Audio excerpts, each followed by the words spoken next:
अमेरिकी राष्ट्रपति Donald Trump की अगुवाई में गाजा में इजराइल और हमास के बीच हाल ही में हुए युद्ध विराम समझौते पर अब बादल मंडरा रहे हैं। समझौते के पहले चरण में सभी जिंदा बंधकों और फिलिस्तीनी कैदियों की रिहाई हो गई है, लेकिन ट्रंप की जो मुख्य शर्त है यानी हमास का हथियार छोड़ना, वो अभी बाकी है, जिस पर हमास ने साफ मना कर दिया है। हमास के वरिष्ठ अधिकारी ने रॉयटर्स को दिए इंटरव्यू में कहा कि वे गाजा में सुरक्षा नियंत्रण बनाए रखना चाहते हैं और निरस्त्रीकरण यानी डिसआर्मामेंट के लिए यानी हथियार छोड़ने के लिए कोई प्रतिबद्धता नहीं दे सकते।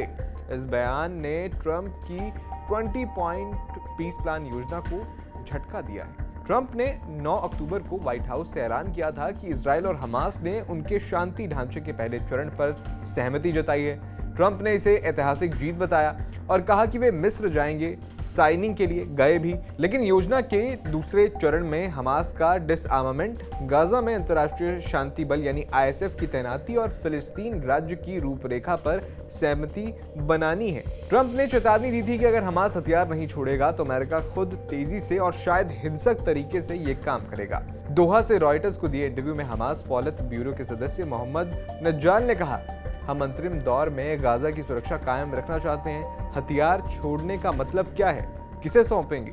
उन्होंने साफ किया कि निरस्त्रीकरण पर हाँ या ना नहीं कह सकते, क्योंकि ये सिर्फ हमास नहीं बल्कि सभी फिलिस्तीनी गुटों का मामला है। हालांकि हमास ने गाजा में अपनी कार्रवाइयों का बचाव किया। सोमवार को हमास ने सार्वजनिक रूप से कुछ लोगों को फांसी दी थी जिन्हें वे हत्या के दोषी बता रहा है। इजरायली प्रधानमंत्री कार्यालय ने नज्जाल के बयान पर तीखा जवाब दिया। रॉयटर्स को दिए बयान में कहा गया, इजराइल युद्ध विराम समझौते के प्रति प्रतिबद्ध है और अपना हिस्सा निभा रहा है, लेकिन हमास ने पहले चरण में सभी बंधकों को रिहा नहीं किया।